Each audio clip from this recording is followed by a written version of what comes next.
Hola familia, muy buenas noches. Gracias, Caleb. Es una tremenda bendición poder reunirnos cada noche para poder aprender juntos de la poderosa palabra de Dios.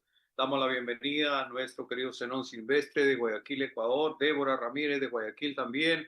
Un abrazo en Débora, la princesa preciosa está allí. Gloria a Dios. Dios te bendiga, Débora, querida. Te estábamos extrañando, pero qué bueno verte. Un abrazo enorme para ti. Damos la bienvenida también a Ana María. Es una hermana referida de Pastor Willy. Le damos la más cordial bienvenida a Ana María al programa. La primera noche eres invitada, pero a partir de mañana, parte de la familia. Así funciona acá, sin mucho trámite. Pastor Willy, muy buenas noches. Jaycee desde Cocochó, Amazonas, Perú. Un abrazo para ti también, te estábamos extrañando ya. Y ahí vamos a ir a buscarte por allá por Guadalupe.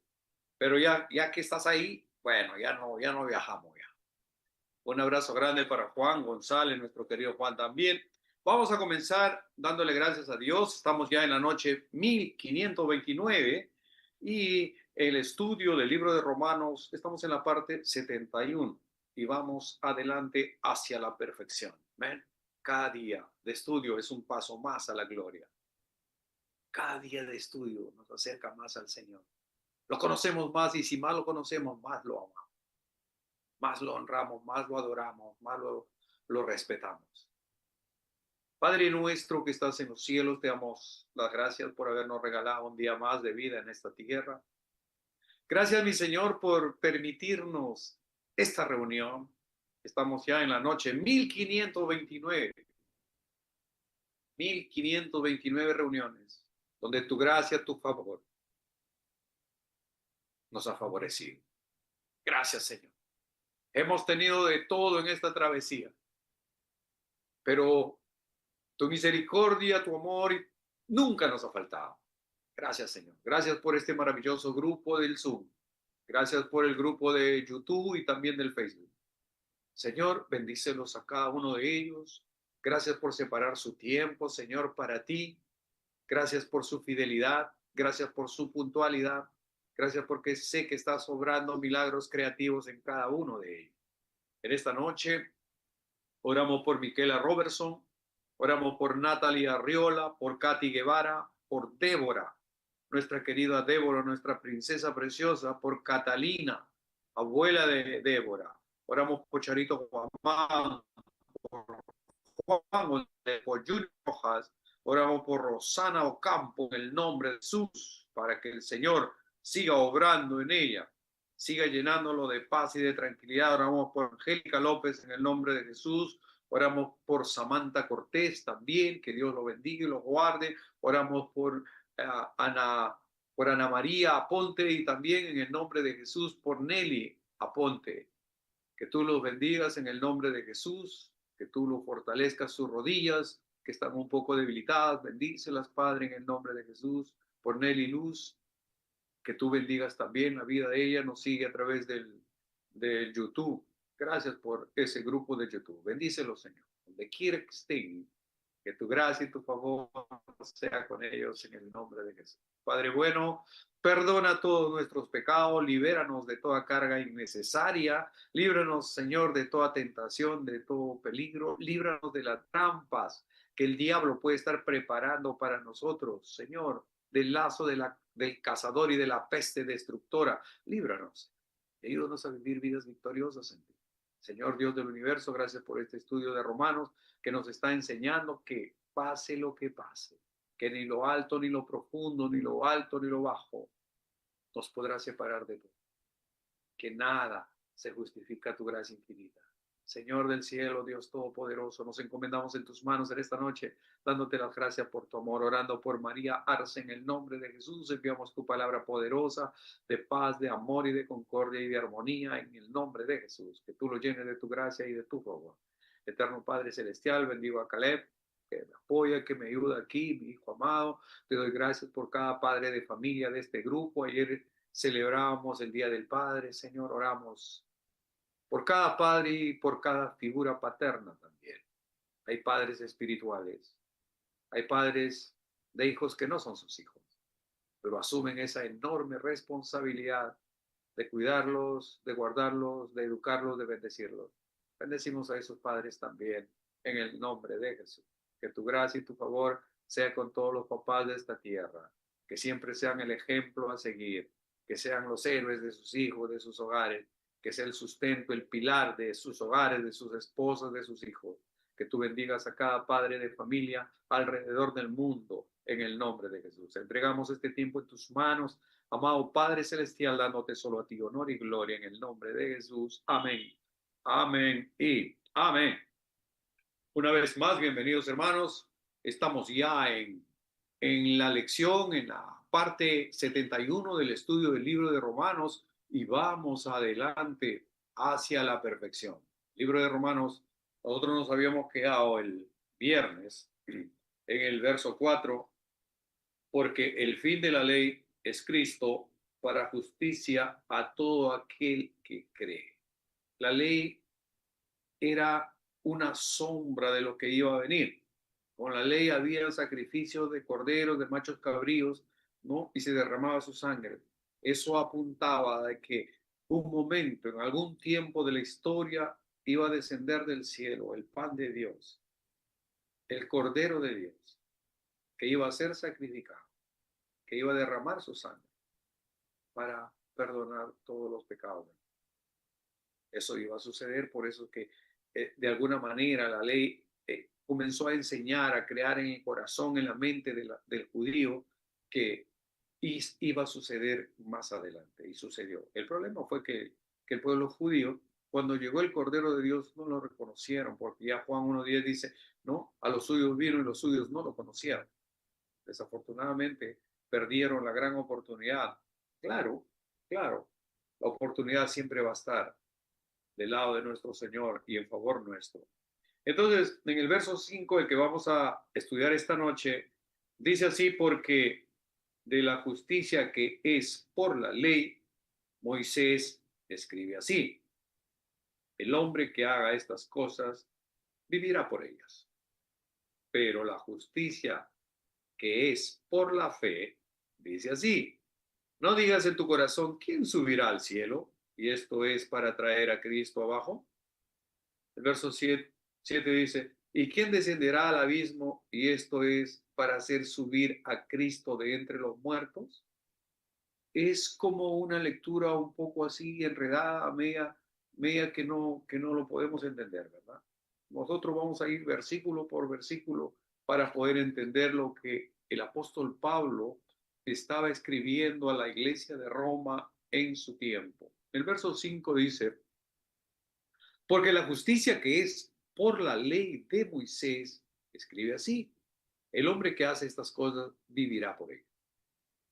Eso es lo que decía la ley de Moisés, ¿verdad? Entonces, el apóstol Pablo explica que aquí, que el sistema de salvación basada en la ley exige una perfección absoluta. Aquí en este pasaje él cita a Levíticos 18:5 del Antiguo Testamento para demostrar que si una persona quiere justificarse ante Dios por sus propios esfuerzos y el cumplimiento de los mandamientos, debe cumplir todos a la perfección. Pablo describe la manera en que muchas personas, incluido él mismo en el pasado, porque él era un fariseo de fariseos. Ya saben, él era un hombre instruido en la palabra, pero era fariseo, pero era fariseo. Ahora, todas estas personas intentan ganarse el favor de Dios mediante el esfuerzo humano y la obediencia estricta a la ley. Pero el punto de este pasaje, amados hermanos, es que debido a la naturaleza caída del hombre, nadie puede salvarse por sí mismo cumpliendo la ley. La ley fue dada al hombre para guiarnos hacia Cristo, para llevarnos a Cristo. Fue para eso. La ley en sí misma es perfecta, pero el hombre no lo es. La ley vale, claro que vale. Que debe considerarse, por supuesto que sí. Que debemos cumplir la ley, sí, pero no desde un punto de vista salvístico, porque definitivamente esforzarse, sacrificarse para cumplir la ley, finalmente no cumple para tu salvación, no califica. ¿Por qué? Porque para eso Dios de antemano había preparado a su Hijo Jesucristo para venir a morir por nosotros, para que nosotros a través de él, por la fe en Jesucristo, podamos ser salvos. La ley es perfecta, pero el ser humano no lo es, lo que hace que este camino sea humanamente imposible de cumplir. Nadie puede cumplir la ley a perfección, nadie, ningún ser humano, solamente Jesucristo, en quien no había pecado, no había pecado. Por tal forma, Él se convierte en el único que cumplió toda la ley. Y más adelante vamos a encontrar que Él dice, yo no he venido a abrogar la ley, yo he venido a cumplir la ley. Ahora, mis hermanos, en el verso 6 dice, pero la justicia que es por la fe, dice así, no digas en tu corazón, ¿quién subirá al cielo? Esto es para traer abajo a Cristo. Esto enseña, mi hermano, el apóstol Pablo aquí, que la salvación no se logra mediante el esfuerzo humano para alcanzar el cielo. Es decir, no tenemos que ir a hacer esfuerzos sobrehumanos, sobrenaturales para llegar al cielo. El apóstol Pablo contrasta la justicia de la ley, que exige obras imposibles, con la justicia de la fe, precisando que Dios ya envió a Cristo y resucitó para que la salvación sea gratuita, sea por gracia, como siempre lo ha sido. De antemano había sido preparado esta salvación por gracia, no por obras, para que nadie se gloríe. No, es por gracia. La justicia por la fe es el favor inmerecido de Dios que se describe creyendo en Jesús y no por méritos propios. No digas en tu corazón, ¿quién subirá al cielo? Es lo que dice el pasaje. No digas en tu corazón, ¿quién subirá al cielo?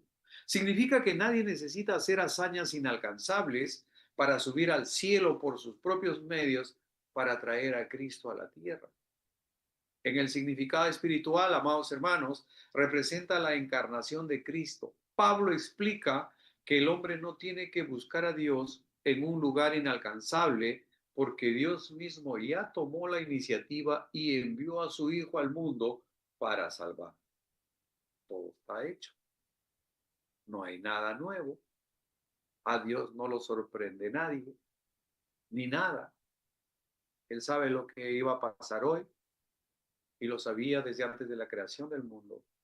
Él sabe lo que pasará con usted mañana, pero usted no lo sabe. Pero Dios sí lo sabe. Él sabía desde antes de la fundación del mundo cuándo usted iba a nacer y de qué vientre. Usted no lo sabía. Yo tampoco. Yo no pedí nacer, pero el Señor me puso en el vientre de mi mamá, esta viejita que hace un mes y días partió a la presencia del Señor. Entonces, al Señor no lo sorprende nada. El tema de la salvación ya estaba preestablecido antes de la fundación del mundo. Amados hermanos, acá lo que queda a nosotros es ser obedientes, extender nuestras manos y recibir, porque la salvación es un regalo de Dios, es un don de Dios, que lo recibimos por fe en Jesucristo. No hay otra cosa. No es porque usted da ofrenda, porque usted diezma puntualmente, porque hace obra de caridad, porque es parte del grupo de oración, porque es del grupo de intercesión, o porque es el líder en su iglesia, en su congregación, en su denominación. No, o porque es pastor, misionero en lugares recónditos de la tierra. No, no es por obras para que nadie se gloríe. Es por gracia. La salvación es por gracia divina. Es un regalo. Solamente tenemos que extender nuestras manos y recibir esa bendición y recibir esa gracia, aceptarlo, decir, sí, Señor, yo te acepto como mi Señor y Salvador. Me arrepiento de mis pecados, te pido perdón y eso es todo. A un corazón arrepentido, humillado y contrito, el Señor nunca lo echará fuera. No hay ni una oración que el Señor no conteste, no responda. Muchas veces nos equivocamos, que nuestra oración no llegó al corazón de Dios, porque no nos contestó también, tal vez en el momento que nosotros estábamos esperando la respuesta. Él es soberano, Él conoce los tiempos, Él conoce las dispensaciones y sabe en qué momento te va a bendecir, sabe en qué momento te va a levantar del lugar donde estás y sabe en qué momento vas a florecer en el lugar que el Señor te plantó. Es interesante. Donde Dios te plantó, ahí vas a florecer. Probablemente te voy a mover en algún momento a otro lugar mejor, sí, posiblemente sí, pero donde el Señor te ponga, Él tiene razones suficientes para que estés allí. Y ahí tienes que decirle, Señor, ¿qué quieres que yo haga? Acuérdense, Saulo de Tarso, este fariseo de fariseos, justo el que escribe esta carta a Romanos, cuando es ya el apóstol Pablo, obviamente. Él estaba persiguiendo a los judíos. Estaba con camino a, a perseguir a unos cristianos. Saulo de Tarso, en el camino a Damasco. Y ahí se le presenta el Señor Jesús, en una luz potente, de tal manera que cae del caballo y una voz audible le dice, Saulo, Saulo, ¿por qué me persigues? Y él asustado, temblando de miedo, dice, ¿quién eres, Señor? Y la voz le contesta, yo soy Jesús a quien tú persigues. Y la respuesta fue inmediata. ¿Qué quieres que yo haga, Señor? Interesante. Lo mismo que tenemos que hacer y decir nosotros, ¿qué quieres que yo haga? ¿Dónde quieres que te sirva, Señor? ¿Qué área de mi vida tengo que consagrar más a ti? ¿Qué necesitas de mí, Señor? Aunque Él como Dios no necesita nada de ti. Sin embargo, parte de nuestra obediencia es nuestra adoración. Nuestra mejor adoración viene a ser nuestra obediencia. Cuando tú obedeces, estás adorando a Dios. Es interesante, en el verso 7, ¿qué dice? ¿De quién descenderá al abismo? ¿O quién descenderá al abismo? Esto es para hacer subir a Cristo de entre los muertos. O sea, esta es una pregunta difícil a que el apóstol Pablo. Dice, ¿quién subirá al cielo para bajar a Cristo del cielo? Y en el verso 7 dice, ¿o quién descenderá al abismo? Aquí el abismo representa el Seol, el reino de los muertos. O sea, ¿quién no va a bajar hasta abajo para resucitar a alguien, para subir a Cristo de entre los muertos? Ahora, esto nos demuestra que no es necesario hacer hazañas imposibles como viajar al cielo o descender a la muerte para alcanzar a Cristo. El apóstol Pablo usa este versículo para enseñar que la salvación no se logra mediante grandes esfuerzos humanos, ya que Cristo completó la obra al resucitar. Cuando el Señor Jesús resucitó, ¿no? La obra ya fue completa. Cuando Él aún estaba en la cruz, Él dijo, consumado es. ¿Qué significa eso? Ya está pagado todo. No queda saldo pendiente. Él había derramado hasta la última gota de su sangre. Recuerden que en el Antiguo Testamento se sacrificaban corderos, ¿no? Ovejitas. ¿No? ¿Para qué? Para que el sacerdote rociara esa sangre en las familias que traían el corderito. Pero ese corderito tenía que cumplir algunas normas, algunas reglas, que tenía que ser perfecto, que no iba a ser con defecto o manchado, o sin una oreja, o no sé, sin una patita, no sé. No, tenía que ser perfecto. Tenía que ser un cordero perfecto para poder ser sacrificado. Tal cual nuestro Señor Jesús, el Cordero de Dios que quita el pecado del mundo, sin manchas, sin pecado, perfecto, fue sacrificado por ti y por mí. Aquí apunta la ley a Jesucristo. La ley era una sombra de lo que iba a ser nuestro Señor Jesucristo cuando Él llegara en el Nuevo Testamento. Ahora, saben ustedes que la ley se le dio a Moisés en el monte Sinaí a 3 meses que habían salido de Egipto con rumbo a su tierra prometida, que duraría el viaje 40 años. Y esa ley los acompañó ahí. ¿Para qué? Para mostrarlos ese sistema sacrificial que finalmente se iba a cumplir en Jesucristo. Que en la Pascua judía iba a ser sacrificado.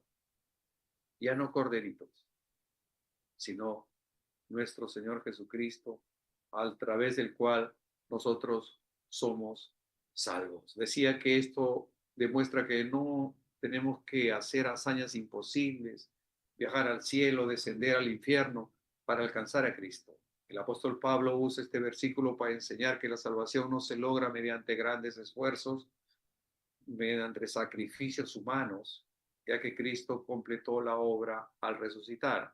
Aquí en Perú hay algunas creencias religiosas. Por ejemplo, en el norte hay una cruz de Motupe, se llama. Creo que está por Chiclayo. Y está en un cerro muy alto y tal. Y hay gente que ellos mismos digamos que se ponen esa carga, esa responsabilidad desde ir desde muchos kilómetros atrás, varios días de camino, cargando una cruz. Van cargando una cruz por el camino sin zapatos, con los pies sangrando. Otros que deciden subir al cerro, pero de rodillas, arrastrándose, ¿no?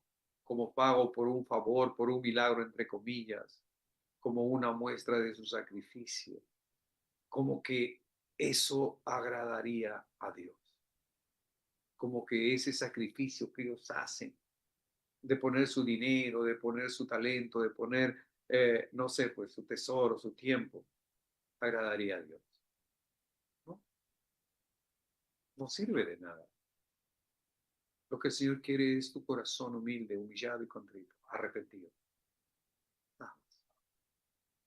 Hay gente que cree que por hacer buenas obras es digno de ser salvo. No, es al revés. Nosotros, que ya somos salvos, hacemos buenas obras para bendecir a la gente.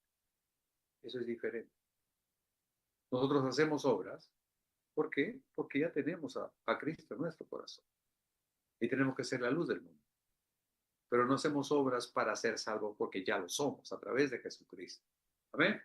La justicia por la ley, mi hermano, exige un esfuerzo humano. La justicia por la ley exige un esfuerzo humano inalcanzable.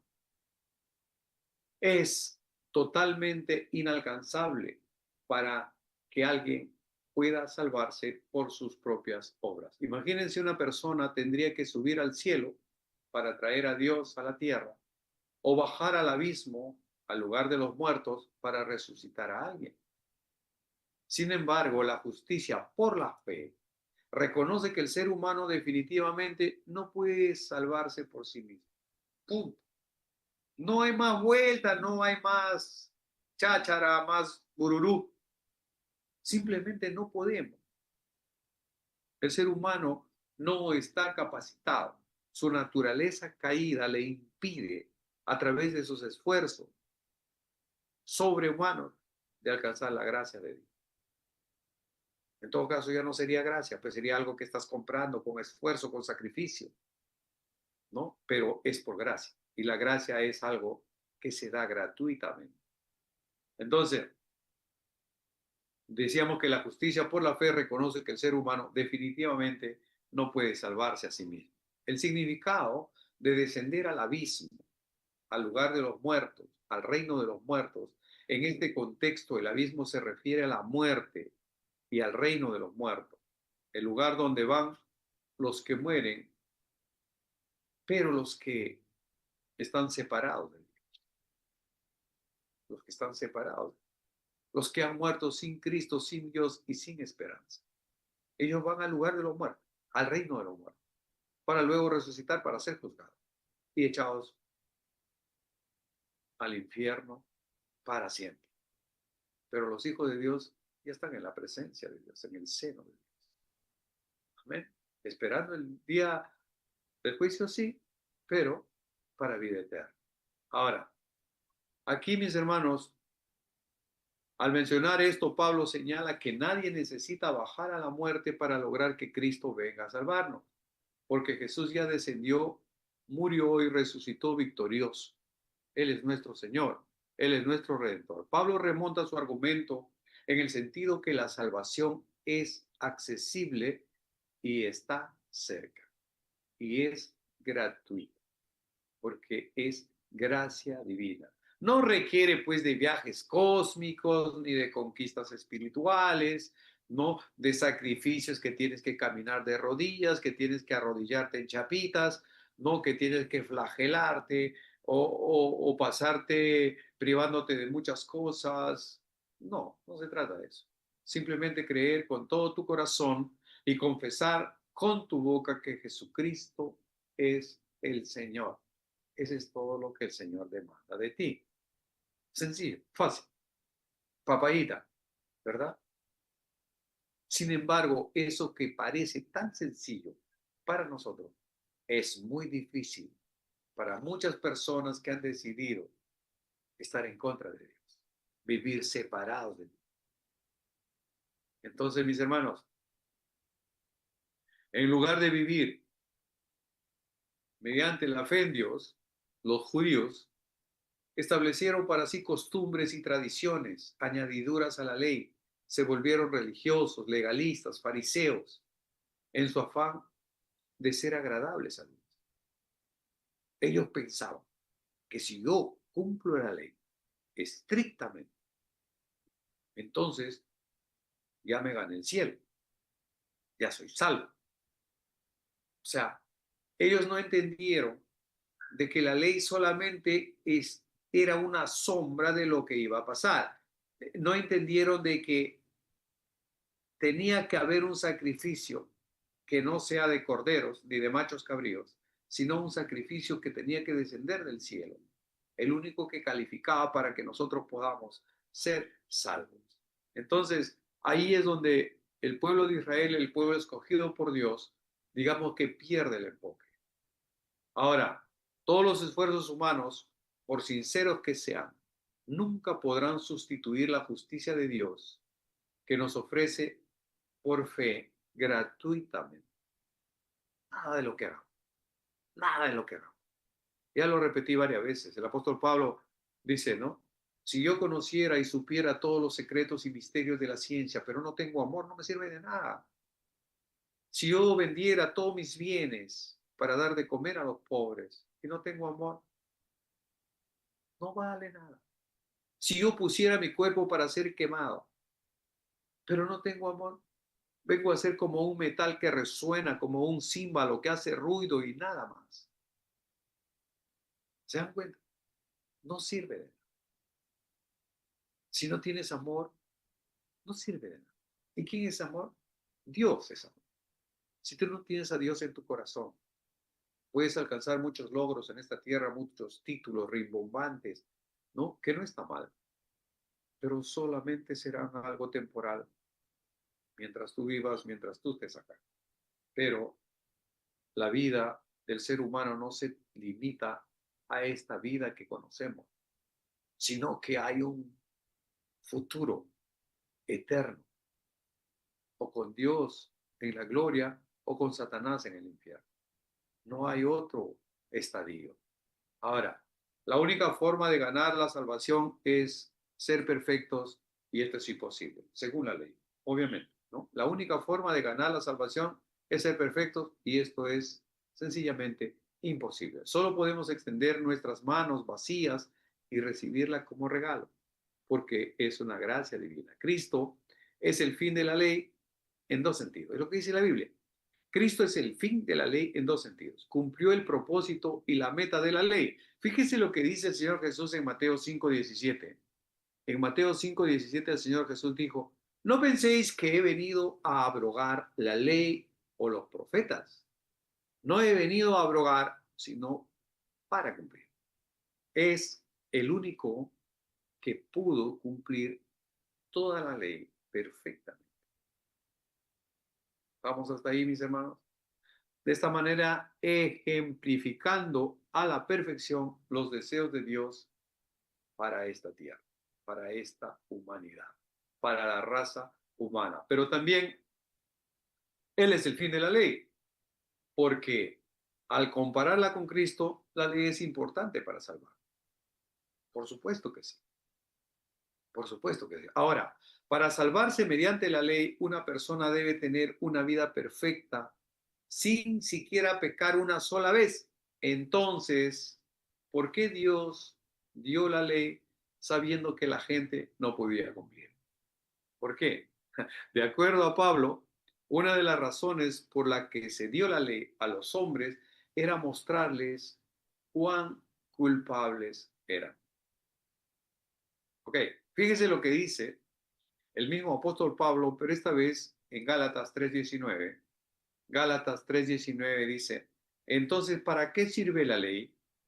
Fue añadida a causa de las transgresiones, hasta que viniese la simiente a quien fue hecha la promesa, y fue ordenada por medio de ángeles en manos de un mediador. Interesante, ¿verdad? Aquí el apóstol Pablo hace la misma pregunta. Entonces, ¿para qué sirve la ley? Y él dice, fue añadida a causa de las transgresiones, es decir, de nuestro pecado, de nuestras faltas, de nuestros errores, de nuestra naturaleza caída y pecaminosa. Ahora dice, hasta que viniese la simiente a quien fue hecha la promesa, a nuestro Señor Jesucristo, y fue ordenada por medio de ángeles en manos del mediador. La ley era una sombra de Cristo. Dicho de otra manera, el sistema sacrificial, mejor dicho, que tenía la ley dada por Moisés, la ley mosaica, educó a la gente a fin de que al ofrecerse esos sacrificios, el verdadero sacrificio llegaría después. Y cuando esto llegaría, la gente pudiera entenderlo. En el Antiguo Testamento eran los corderos, las ovejitas, ¿verdad? Limpias, sin mancha, sin defecto, que su sangre era derramada para cubrir los pecados. Pero eso todo apuntaba a que un día iba a venir el Cordero de Dios, nuestro Señor Jesucristo, perfecto, sin mancha, sin pecado, sin defecto, que iba a ser sacrificado por los pecados de toda la humanidad. Entonces, ya no queda más sacrificio. Acá en Perú hay una secta, ¿no?, que se denomina cristiana, que se llaman los israelitas del Nuevo Pacto Universal. Así se llama esa congregación. Los israelitas del Nuevo Pacto Universal, así se llama, acá en Perú. No sé si hay en otros lugares, no lo sé. Entonces ellos todavía se visten así con túnicas como en los tiempos de Moisés, ¿no? Con el cabello bien largo, con una barba también largaza, ¿no? Entonces, y ellos todavía hasta el día de hoy hacen sacrificios de corderos. Imagínense, o sea, no han entendido la palabra. No les ha alumbrado aquí la palabra. O no lo han querido entender por tema dogmático, por tema doctrinal. Ellos siguen sacrificando ahí por Cieneguilla, que es un lugar eh, cerca de Lima. Ahí tienen sus iglesias y hacen sus sacrificios de corderos hasta el día de hoy. Lástima, qué pena.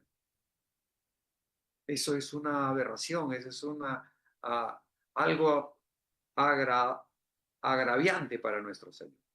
O sea, están invalidando la muerte de nuestro Señor Jesucristo, porque siguen sacrificando cordero. Qué lástima.